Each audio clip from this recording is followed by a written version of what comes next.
Bismillahirrahmanirrahim. Assalamualaikum warahmatullahi wabarakatuh. Alhamdulillahi hamdan katsiran thayyiban mubarakan fih, mubarakan alaih, kama yuhibbu rabbuna wa yarda. Asyhadu an la ilaha illallah wahdahu la syarika lah, wa asyhadu anna Muhammadan abduhu wa rasuluh. Sallallahu alaihi wa ala alihi wa sahabatihi ajma'in wa man tabi'ahum bi ihsanin ila yaumiddin, amma ba'd. Fa ikhwani wa akhawati fillah, kaum muslimin wal muslimat rahimani wa rahimakumullah. Alhamdulillah, di bulan Ramadan yang penuh berkah ini Allah Subhanahu wa taala menganugerahkan kepada kita Lailatul Qadar. Betapa agungnya malam ini sehingga Allah Subhanahu wa taala berbicara tentangnya dalam banyak ayat dan bahkan dalam satu surat secara penuh, yaitu surat Al-Qadar. Mari kita lihat kemuliaan Lailatul Qadar dalam surat ini. Allah Subhanahu wa taala berfirman, "Inna anzalnahu fi lailatul qadar." Sesungguhnya kami telah menurunkan Al-Qur'an pada Lailatul Qadar. Maka Allah Subhanahu wa taala memilih malam ini untuk diturunkan padanya Al-Qur'an, menunjukkan keagungannya. Sebagaimana di ayat yang lain, di surat Ad-Dukhan ayat ketiga, Allah Subhanahu wa taala berfirman, "Inna anzalnahu fi lailatin mubarakah." Sesungguhnya kami turunkan Al-Qur'an itu pada malam yang penuh berkah. Tidak diragukan lagi, malam diturunkannya Al-Qur'an, ucapan Allah Subhanahu wa taala yang penuh berkah, pastilah malam yang diberkahi.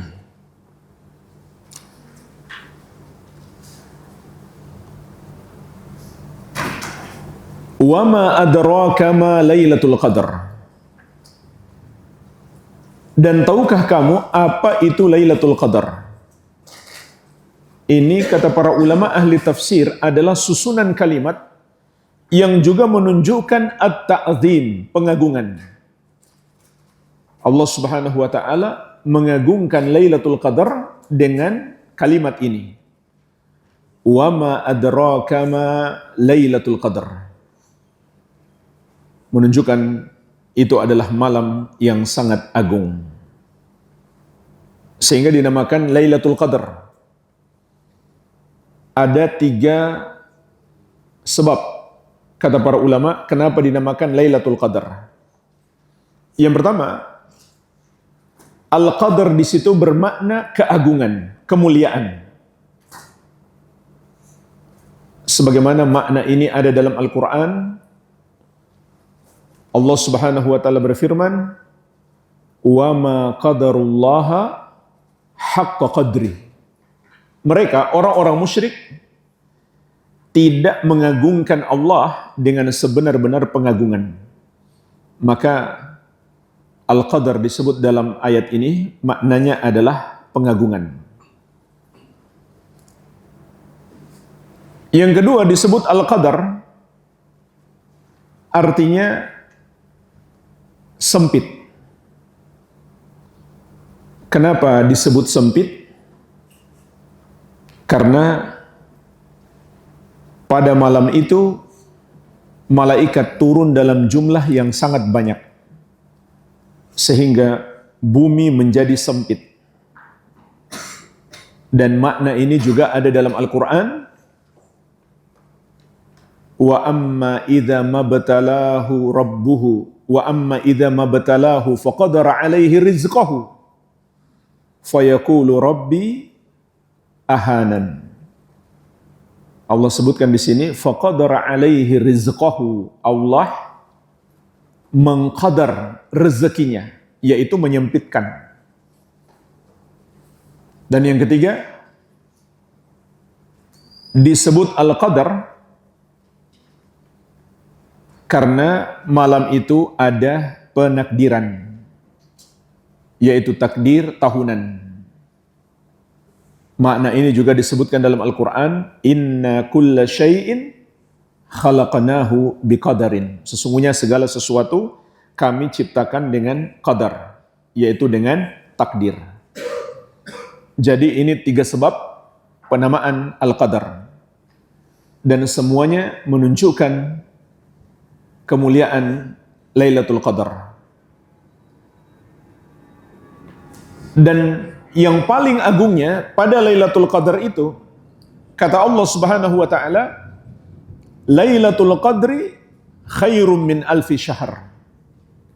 Lailatul Qadar itu lebih baik daripada 1000 bulan.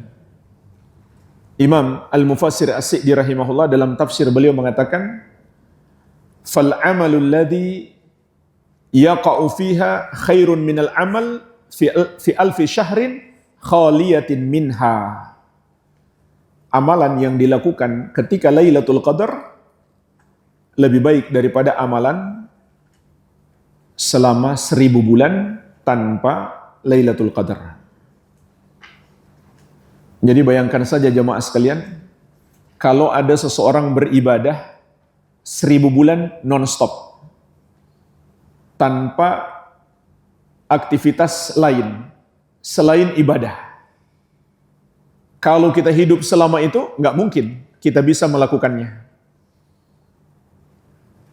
Bahkan mungkin seringkali dalam sehari hidup kita ibadah nggak lebih dari 10%. Maka jika kita hidup selama 1000 bulan, tidak mungkin kita bisa beribadah selama itu. Andai seseorang beribadah non-stop 1000 bulan, maka itu bisa dikalahkan dengan ibadah 1 malam Lailatul Qadar. Dan lebih baik di sini maksudnya berapa? 1001, 1002, atau 2000, atau 3000? Jawabannya, sesuai kehendak Allah Subhanahu wa ta'ala. Bisa jadi Allah lipat gandakan lagi sebanyak-banyaknya, sesuai dengan kehendak Allah Subhanahu wa ta'ala. Dan itu melihat pada kesungguhan, keikhlasan,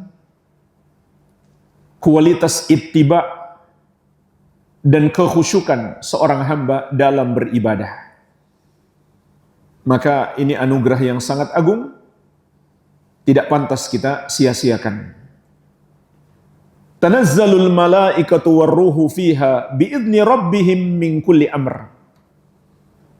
Para malaikat dan ruh, yaitu malaikat Jibril alaihi salam, di malam tersebut turun dari langit ke bumi dengan izin Rabb mereka untuk menetapkan segala urusan, yaitu menetapkan takdir tahunan sampai tahun yang akan datang. Maka ayat ini menjelaskan kepada kita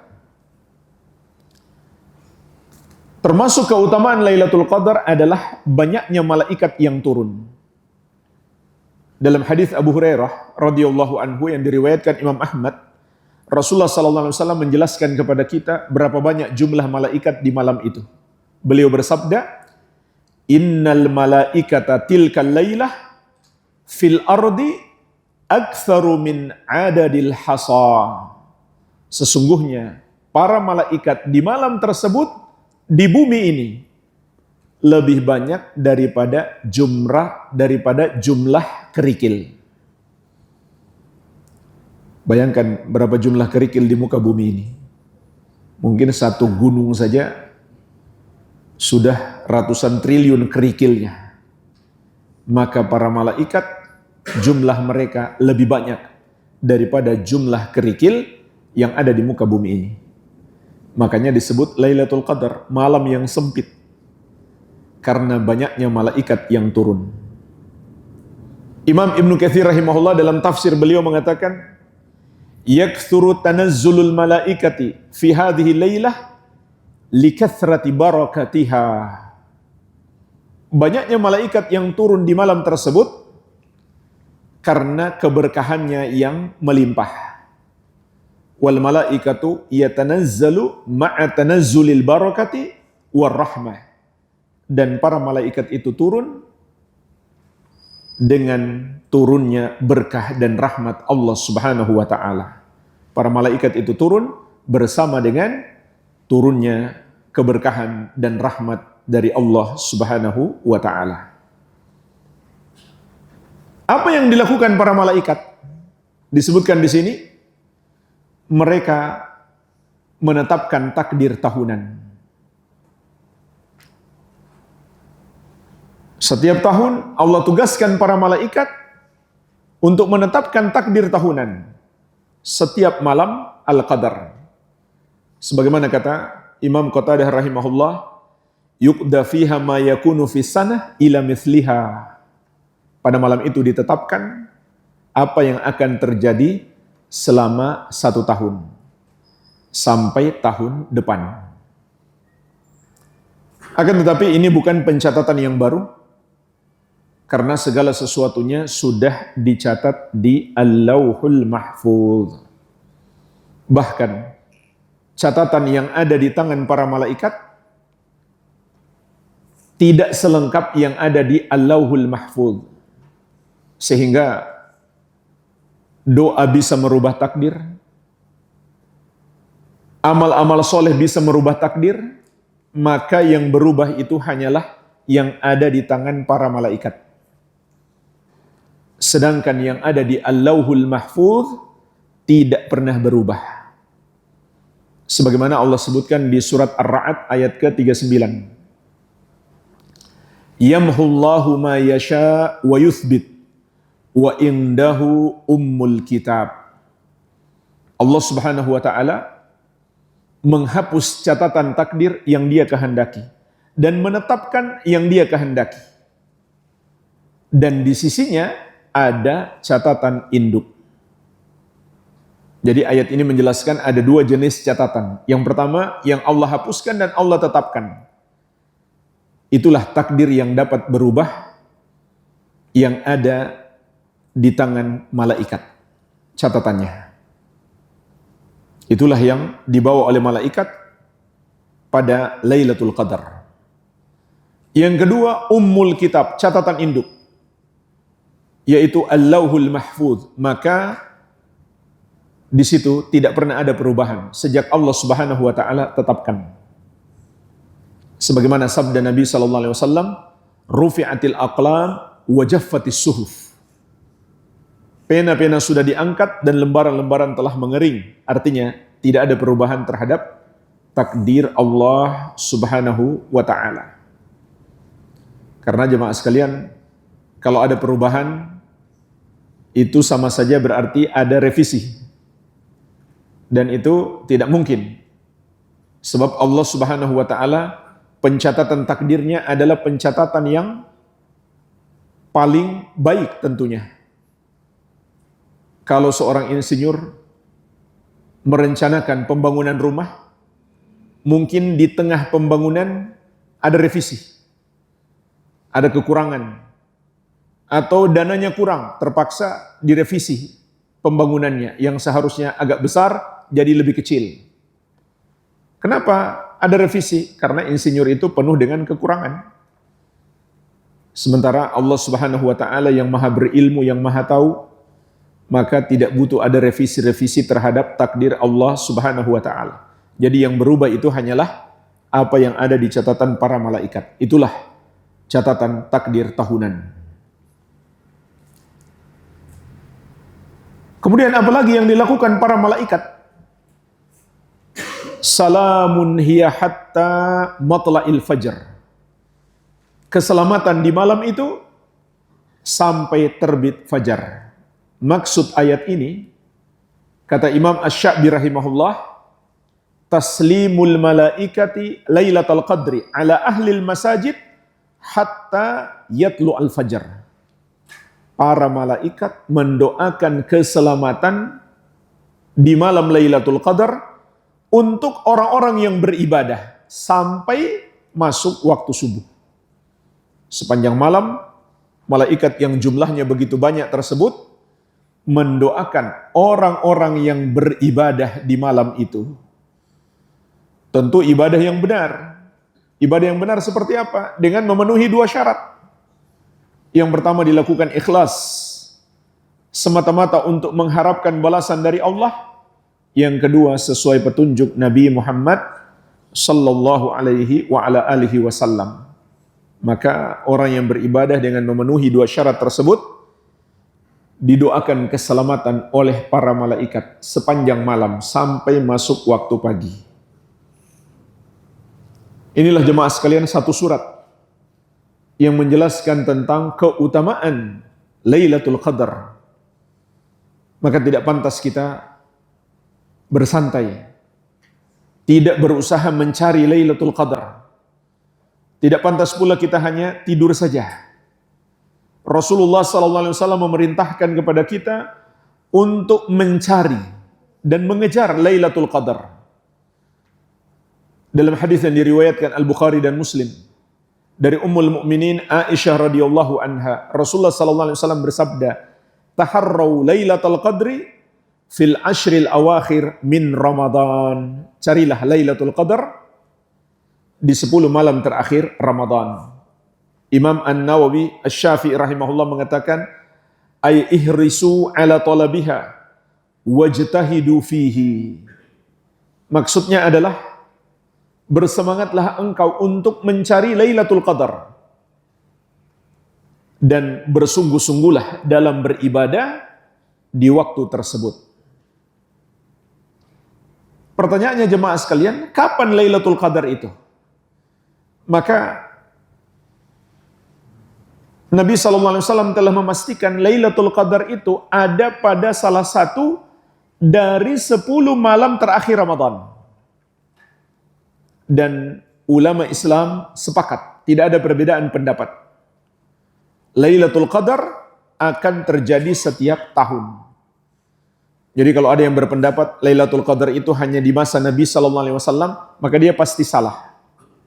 Kenapa pasti salah? Karena menyelisihi ijma ulama. Ini kaidah penting yang harus kita pahami. Menyelisihi ijma pasti salah. Sebab Nabi SAW bersabda, "Innallaha la yajma'u ummati 'ala ad-dalalah." Sesungguhnya Allah tidak akan membuat umatku berijma, bersepakat di atas kesesatan. Berarti yang menyelisihi ijma itu kesesatan. Sering saya berikan contoh yang mudah kita pahami. Ijma ulama, sholat 5 waktu itu wajib. Kalau misalkan ada orang yang dianggap ulama yang muncul belakangan lalu berpendapat bahwa sholat subuh itu sunnah, kata dia banyak dalilnya, maka kita yakin dia pasti salah, nggak mungkin dia benar. Meskipun dia datangkan 1000 dalil, nggak mungkin dia benar. Kenapa? Karena menyelisihi ijma. Jadi ini kaidah penting, menyelisihi ijma itu pasti salah. Makanya kita juga harus tahu mana ajaran-ajaran agama yang ulama ahli sunnah bersepakat padanya. Maka itu adalah pokok-pokok manhaj ahli sunnati wal jamaah. Sebagai contoh, ulama ahli sunnah sepakat wajib tunduk patuh kepada pemerintah. Kalau ada orang yang dianggap dai ahli sunnah, tapi menyeru masyarakat untuk menentang pemerintah, atau melakukan demonstrasi, atau dia mencela, mencaci pemerintah di medsos, maka dia telah menyelisihi ijma ahli sunnah. Dan itu yang membuat seseorang keluar dari sunnah apabila menyelisihi ijma ahli sunnah. Jadi ini penting, kita pahami mana ajaran agama yang ulama bersepakat padanya. Karena yang menyelisihinya pasti sesat. Dan juga terancam dalam firman Allah Subhanahu wa taala, "Wa may yushakikir rasula min ba'di ma tabayyana lahul huda wa yattabi' ghayra sabilil mu'minin." nuwallihi ma tawalla wa nuslihi jahannama wa sa'at masira. Dan barang siapa yang menentang Rasul setelah jelas hidayah baginya dan dia mengikuti selain jalannya orang-orang yang beriman. Di antara makna ayat ini adalah dia menyelisihi ijma'nya orang yang beriman. Maka kata Allah Subhanahu wa taala, nuwallihi ma tawalla, kami palingkan dia kepada kesesatan yang telah dia pilih tersebut. Maka menyelisihi ijma' adalah kesesatan. Wa nuslihi jahannama wa sa'at masira, dan kami akan masukkan dia ke neraka jahannam, dan itulah seburuk-buruknya tempat kembali. Di dalam syarah Muslim, Al-Imam Nawawi Asy-Syafi'i rahimahullah mengatakan, wa ajma'a man yu'taddu bihi ala wujudiha wa dawamiha ila akhirid dahar lil ahadits as-sahihah al-masyhurah. Para ulama yang diakui keilmuannya telah bersepakat, ijma', bahwa Lailatul Qadar itu ada dan akan tetap ada sampai hari kiamat. Berdasarkan hadis-hadis sahih yang masyhur. Jadi kalau ada yang berpendapat Lailatul Qadar itu sudah terjadi di masa Nabi SAW dan tidak akan terjadi lagi, maka itu pendapat yang menyelisihi ijma'. Dan waktunya berpindah-pindah. Nah, di sini barulah ulama beda pendapat. Kapan waktunya? Tapi adanya Lailatul Qadar ulama sepakat. Namun kapan waktunya? Barulah ulama berbeda pendapat. Maka kebanyakan ulama berpendapat bahwa waktunya berpindah-pindah. Ini juga disebutkan oleh Imam An-Nawawi dalam syarah Muslim. Pendapatnya Imam Malik, Ats-Tsauri, Ahmad, Ishaq, Abu Thawr, dan selain mereka. Qalu wa innama tantakilu fil ashril awakhir min Ramadan. Mereka mengatakan Lailatul Qadar itu berpindah-pindah, tapi tidak keluar dari 10 malam terakhir Ramadan. Sebagaimana sabda Nabi SAW, taharraw Lailatul Qadri fil ashril awakhir min Ramadan. Carilah Lailatul Qadar itu di 10 malam terakhir Ramadan. Lebih spesifik lagi, kata Nabi SAW, taharraw Lailatul Qadri fil witri minal ashril awakhir min Ramadan. Carilah Lailatul Qadar itu pada malam ganjil di 10 malam terakhir Ramadan. Oleh karenanya jemaah sekalian, malam-malam ganjil lebih besar kemungkinan terjadinya Lailatul Qadar. Dan yang paling besar kemungkinannya adalah malam 27. Kemudian 25, kemudian 23. Namun ini bukan kepastian, bisa saja di selain malam-malam tersebut. Bahkan hitungan malam ganjil itu bisa jadi dihitung dari depan, bisa jadi dihitung dari belakang. Dihitung dari depan sudah jelas. 21, 23, 25, 27, 29. Kalau dihitung dari belakang, gimana caranya? Satu malam yang tersisa. Dan apabila bulan mencapai 30, satu malam yang tersisa malam keberapa? Malam keberapa? Satu malam yang tersisa malam keberapa? Kalau bulan sampai 30 hari. Malam 30 lah. Malam 30 itu satu malam yang tersisa. Kemudian 3 malam yang tersisa. Berarti malam keberapa? 28. 28, 29, 30. 3 malam yang tersisa. 5 malam yang tersisa. Berarti malam 26. 7 malam yang tersisa, malam 24. 9 malam yang tersisa malam 22. Itu kalau bulan mencapai 30. Tapi kalau bulan hanya 29, maka dihitung dari depan maupun belakang hasilnya sama. Pertanyaannya, Ramadan kita tahun ini 29 atau 30? Nggak usah berpikir. Yang bisa mengetahui Ramadan tahun ini 29 atau 30, maka dia menyelisihi sunnah. Kenapa? Dalam sunnah, untuk mengetahui akhir Ramadan hanya bisa dilakukan pada hari ke-29 ketika matahari terbenam. Apabila muncul hilal, berarti Ramadan hanya 29.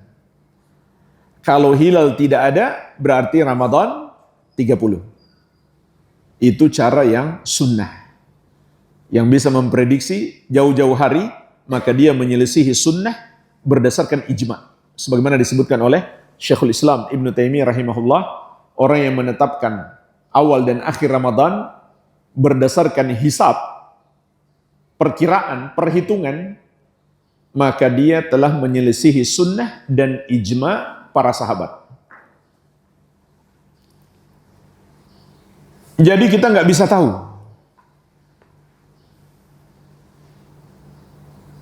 bulan ini 29 atau 30 kecuali pada hari ke-29 saat terbenam matahari. Maka hitungan malam ganjil bisa saja dari depan, bisa saja dari belakang, dan yang kita anggap malam genap jika dihitung dari depan, itu bisa bermakna malam ganjil jika dihitung dari belakang. Dan ada banyak riwayat tentang ini. Di antaranya dalam hadis Abu Bakrah radhiyallahu anhu yang diriwayatkan Imam At-Tirmidzi, Rasulullah sallallahu alaihi wasallam bersabda, "Iltamisuha fi tis'in yabqain." Carilah Lailatul Qadar itu pada 9 malam yang tersisa. Au fi sab'in, atau pada 7 malam yang tersisa. Au fi sab'in yabqain, atau pada 7 malam yang tersisa. Au fi khamsin yabqain, atau pada 5 malam yang tersisa. Au fi thalathin, atau pada 3 malam yang tersisa. Au akhiri lailatin, atau pada 1 malam yang tersisa. Jadi hitungan malam ganjil berdasarkan hadis ini bisa dilihat dari belakang. Dan hasilnya akan berbeda apabila dilihat dari depan jika bulan mencapai 30 hari. Lalu apa tanda-tanda Lailatul Qadar? Ada banyak riwayat yang menjelaskan tentang ini. Di antaranya disebutkan malam itu adalah Lailatun Baljatun Munirah. Malam yang bulannya jernih lagi bercahaya. Juga disebutkan wahya sakinah. Malam itu penuh dengan ketenangan. Dan juga disebutkan la qawiyatul harri wala qawiyatul barq. Udaranya tidak terlalu panas, tidak pula terlalu dingin. Jadi sejuk malam itu. Hanya saja jemaah sekalian, semua tanda-tanda ini tidaklah terlalu jelas, tidak terlalu kuat. Semua tanda-tanda yang disebutkan dalam riwayat tersebut bukan pemastian. Hanya ada satu tanda yang paling kuat. Karena ada nas tegas dari Nabi sallallahu alaihi wasallam, yaitu disebutkan akhbarana anna syamsa, kata Ubay bin Ka'ab radhiyallahu anhu, Nabi sallallahu alaihi wasallam mengabarkan kepada kami bahwasannya matahari tatlu'u subhatu sabihatiha katashti la syu'a'alaha, terbit di pagi hari seperti baskom, tidak memiliki cahaya yang menyilaukan. Cahayanya redup, Sebagian ulama mengatakan itu karena banyaknya malaikat yang pulang kembali ke langit sehingga cahaya matahari pun redup. Itulah tanda Lailatul Qadar yang paling kuat. Kita pun tahu malam itu adalah Lailatul Qadar. Tapi kita menyadarinya saat malam sudah berlalu. Maka yang tinggal hanyalah penyesalan bagi siapa yang banyak tidur di malam itu.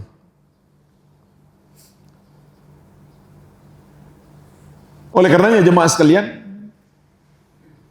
Nabi SAW memberi contoh kepada kita. Tidak meluputkan satu pun dari 10 malam Lailatul Qadar. Dari keseluruhan malam tersebut, beliau memperbanyak ibadah. Sebagaimana kata Ummul Mukminin Aisyah radhiyallahu anha, "Kana Rasulullah sallallahu alaihi wasallam yajtahidu fil ashril awakhir ma la yajtahidu fi ghairihi." Rasulullah sallallahu alaihi wasallam bersungguh-sungguh ibadah di 10 hari terakhir Ramadan melebihi waktu yang lainnya. Juga kata Ummul Mukminin Aisyah radhiyallahu anha, "Kana an-nabiy sallallahu alaihi wasallam idza dakhala al-ashru shadda mi'zarahu." Nabi sallallahu alaihi wasallam apabila masuk 10 malam terakhir Ramadan, beliau melakukan 3 hal. Yang pertama, beliau mengencangkan sarungnya. Maknanya beliau lebih bersungguh-sungguh dan tidak berhubungan suami istri. Beliau tidak mendatangi seorang pun istrinya di 10 malam terakhir Ramadan. Demi fokus ibadah. Yang kedua, wa ahya lailahu, dan beliau menghidupkan malamnya. Kata Imam Nawawi rahimahullah, maksudnya adalah istaghraqahu bisahari fis sholati wa ghairiha. Beliau begadang sepanjang malam, tidak tidur untuk melakukan sholat dan ibadah yang lainnya. Jadi ini sunnah spesial di 10 malam terakhir Ramadan. Kita tidak tidur. Bukan untuk main HP, nonton YouTube, tidak. Bukan untuk ngobrol-ngobrol, ngopi-ngopi, tidak. Tapi memperbanyak ibadah. Sebagaimana juga dikatakan oleh Al-Allamah Profesor Dr. Sulaiman Ar-Ruhaili hafizahullah ta'ala, as-sunnatu fil ashril awakhir an la yanam fi lailil ashril awakhir. Sunnah di 10 malam terakhir Ramadan, seseorang tidak tidur di malam 10 hari terakhir tersebut. Wa ayyabqal lail kullahu mustaiqidan, dan hendaklah dia tetap dalam keadaan terjaga di malam tersebut.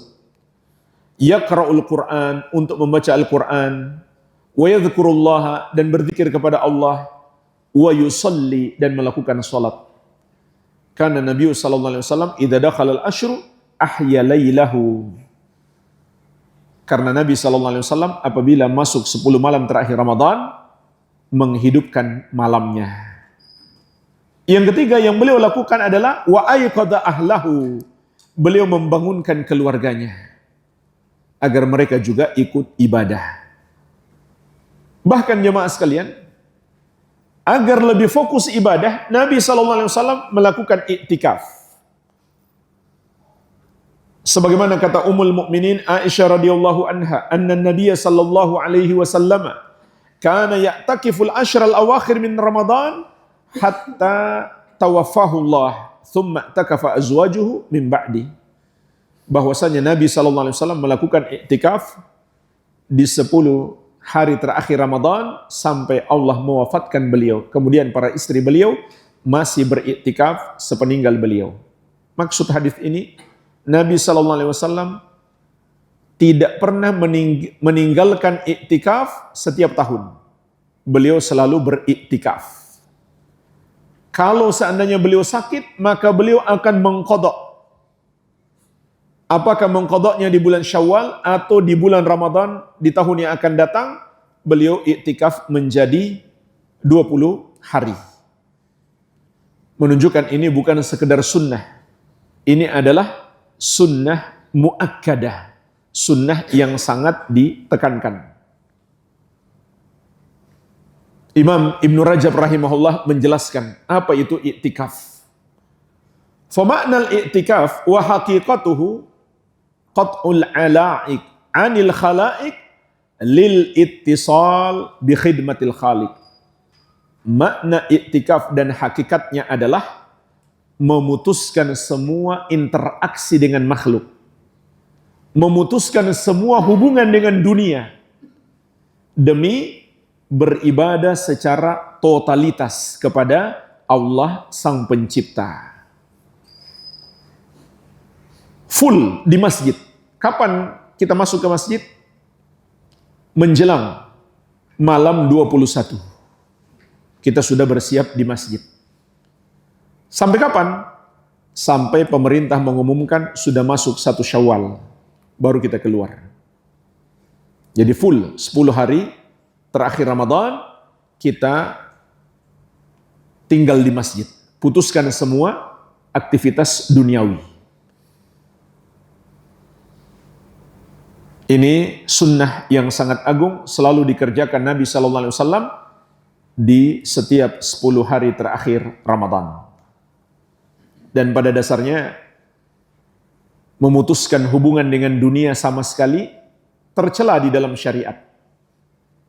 Kalau seseorang kerjaannya ibadah terus di masjid, nggak mau kerja,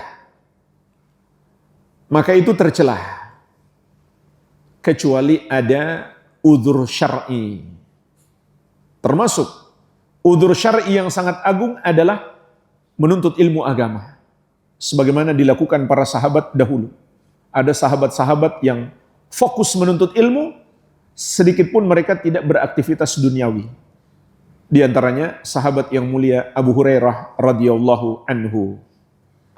Sehingga menjadi kewajiban bagi kaum muslimin untuk memperhatikan kebutuhan mereka. Ini spesial, orang-orang yang paling spesial. Diizinkan bagi mereka tidak beraktivitas duniawi, tidak bekerja. Demi masa depan Islam, mereka fokus menuntut ilmu agama. Sehingga Abu Hurairah radhiyallahu anhu pernah menceritakan, beliau pernah sampai pingsan karena kelaparan.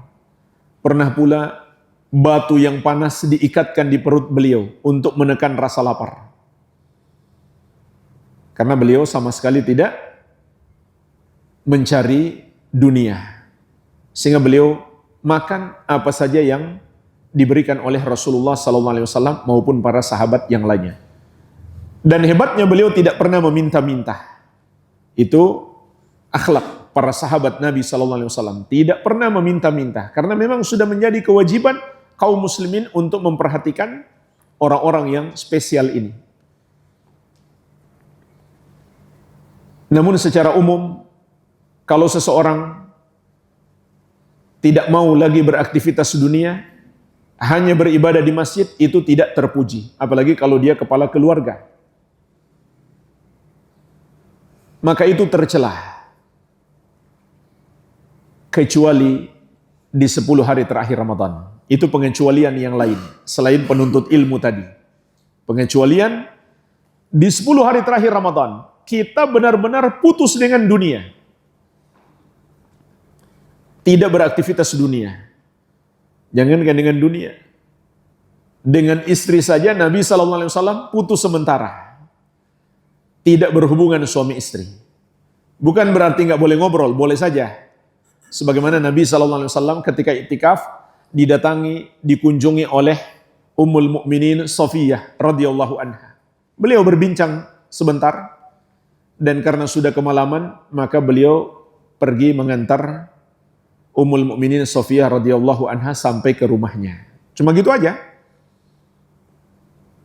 Bahkan Nabi SAW ketika butuh disisir, beliau cuma keluarkan kepalanya lalu disisir oleh Aisyah radhiyallahu anha dari luar masjid.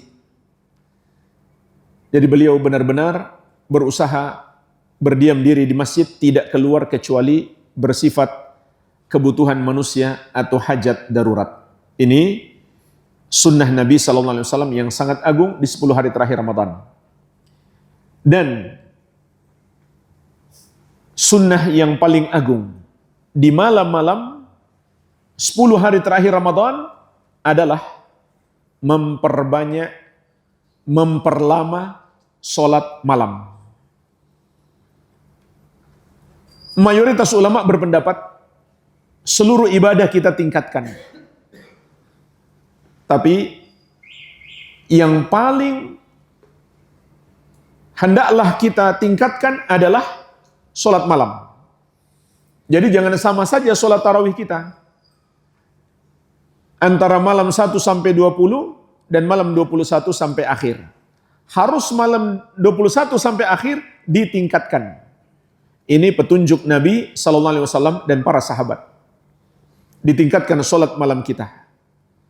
Baik secara kualitas maupun secara kuantitas. Oleh karenanya, pengamalan di Masjidil Haram dan di Masjid Nabawi, apabila masuk 10 malam terakhir Ramadan, rakaatnya ditambah lagi. Karena kalau bacaannya yang diperpanjang dan rakaatnya tetap, kebanyakan orang zaman sekarang merasa berat. Maka solusinya seperti yang diamalkan ulama salaf. Rakaatnya yang ditambah.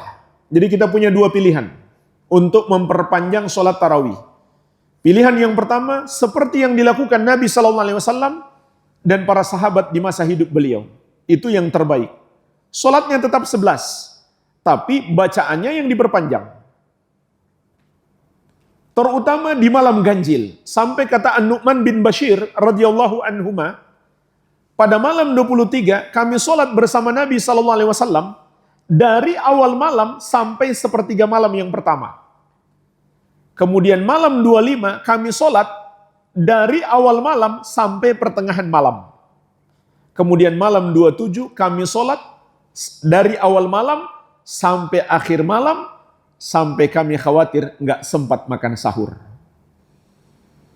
Jadi berapa jam tuh sholat tarawihnya? Dari ba'da isya sampai waktu sahur. Itu malam 27, malam yang paling spesial. Itu yang terbaik.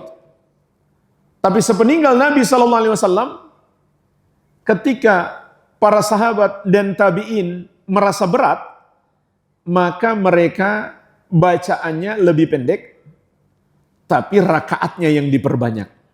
Ada yang sholat sampai 20, ada yang 36, ada yang 40, ada yang lebih, ada yang kurang daripada itu.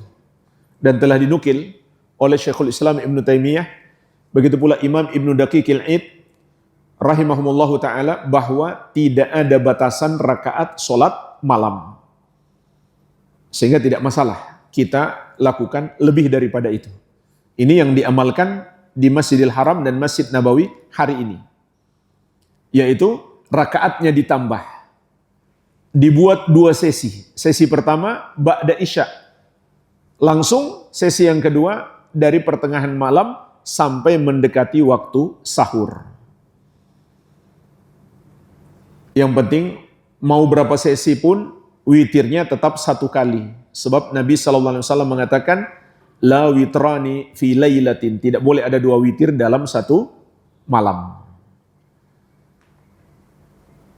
Jadi meskipun kita sudah witir di sesi yang pertama, tidak masalah kita sholat malam lagi. Lalu bagaimana dengan hadis?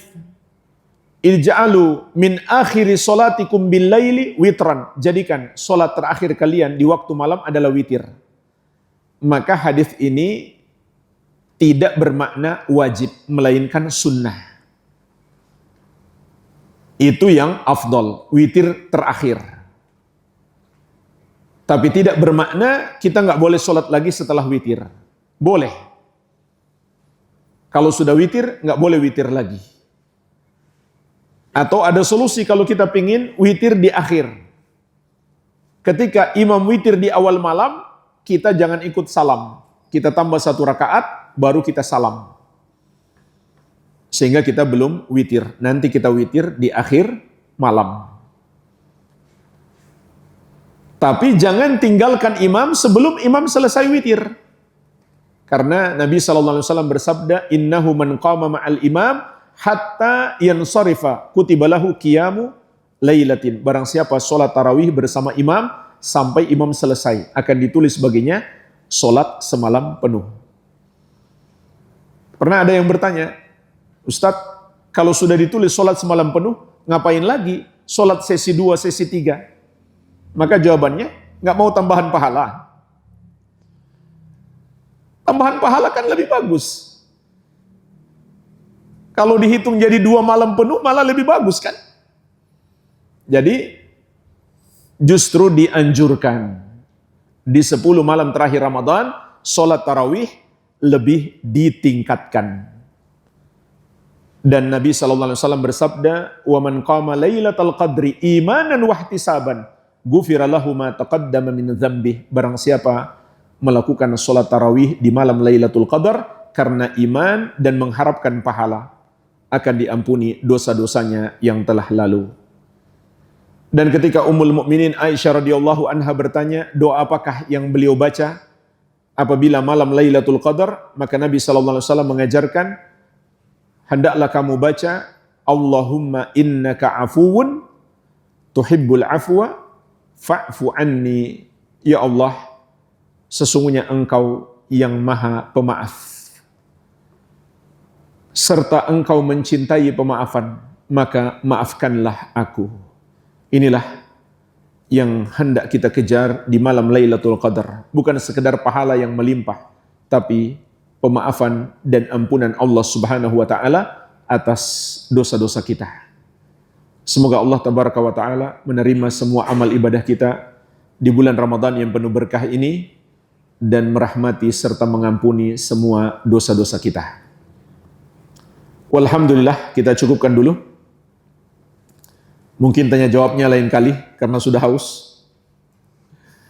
Semoga bermanfaat. Wabillahi taufik. Subhanakallahumma wa bihamdik, asyhadu an la ilaha illa anta, astaghfiruka wa atubu ilaik. Sallallahu ala nabiyina Muhammadin wa alihi wasallam. Walhamdulillahi rabbil alamin. Wassalamualaikum warahmatullahi wabarakatuh.